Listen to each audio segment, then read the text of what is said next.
That is truth. You better believe that. You understand when that head coach goes, there's going to be a whole other crew comes in. They're going to be looking for their players, their type of players, their guys, all those things. That adage is as real as it gets, and Matt Nagy was putting everybody on notice, baby. When and if I go down, all y'all going with me. I ain't going solo.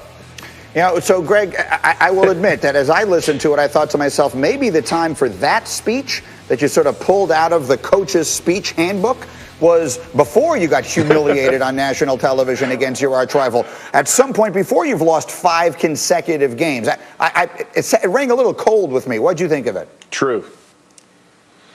I think he's desperate. I mean, what else do you want him to say? I mean, he has right now a roster, especially on the offensive side, that is the worst in the NFL. We have a situation in which you have a quarterback conundrum, and I call it that because there's no other appropriate term, because neither guy's the answer. You have an offensive line that can't block anything. They literally can't block out the sun on the beach. And then you have running game right now. Like Montgomery, I kind of like him, but he's kind of a workhorse, and he's getting 11 carries. Then you have a receiving core where your best receiver would be the 4th best receiver on the Dallas Cowboys. And then, hey, just in case you want to mix it all up, let's throw Cordero Patterson in at running back. They'll never know what's going to come when we do that. So they have all types of issues, and it's not about the coaching as much as it is about the personnel. Their personnel is just downright bad. And there's only so much you can do at the head coaching spot or at both coordinators when you have personnel that's just this far below what's necessary to be successful in the league. All right, I'm in on all of that. So, Graziano, let me turn to you. So everyone talks about this being it for Trubisky. People are now starting to talk about it being it for Matt Nagy. The person who put all of this together that Greg, I think, is correctly pointing to is the general manager, Ryan Pace. What do we expect from the offseason in Chicago? Dan? Yeah, it's still early to say, but I think it's fair to say both of those seats are hot, right? Nagy as head coach and Ryan Pace as the GM. The Trubisky pick obviously falls on Ryan Pace. I mean, this was a draft that had Deshaun Watson and Patrick Mahomes in it, and he traded up a pick to take Trubisky ahead of both of those guys. He's got to wear that. Will he get a chance to fix it and pick the new quarterback? That's for Bears ownership to decide. But you can hear in Matt Nagy's voice. I'm from South Jersey. I know the accent, the Philly accent, right? I'm listening to Matt Nagy, and I'm thinking, this could be a radio caller in Philadelphia complaining about the Eagles. Like, it just sounds like he has no idea what to make of the whole thing. That's a really bad situation for a head coach to be in at this point in the season. Yeah, what he actually was a caller on Waddle and Sylvie on ESPN 1000 in Chicago, calling and saying exactly that. Greg McElroy, we'll just play that one back, and that'll go very well on the radio today. All right, guys, stick tight. We have much more NFL as we go, but to the college level, because there's been a lot of news around the Big Ten Conference. Let's start in Indiana, where head coach Tom Allen confirmed the bad news. Starting quarterback Michael Penix Jr. tore his ACL Saturday. He will miss the rest of the year. It's been such a good season for them.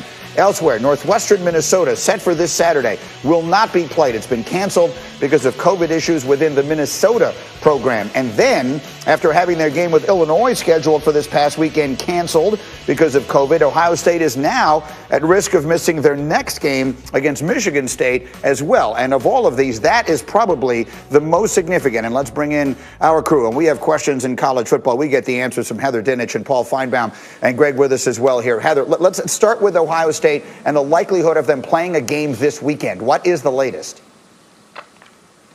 Well, Greeny, don't rule it out because Ohio State is trying its best to play that game. I can tell you that on Monday, any players who were not in isolation or quarantine returned to the Woody Hayes Athletic Center for small group workouts. All meetings are still being held virtually. A school spokesman told me this morning that if they do play against Michigan State, Coach Ryan Day cannot be on the sideline. He cannot and will not coach that game. Per CDC guidelines, he'll still be in isolation. Larry Johnson would coach if they play. Ryan Day, the earliest he could return is Monday. Okay, so let's now live in a world where they can't play this weekend. Explain to everyone who doesn't already know, Heather, why that is so significant.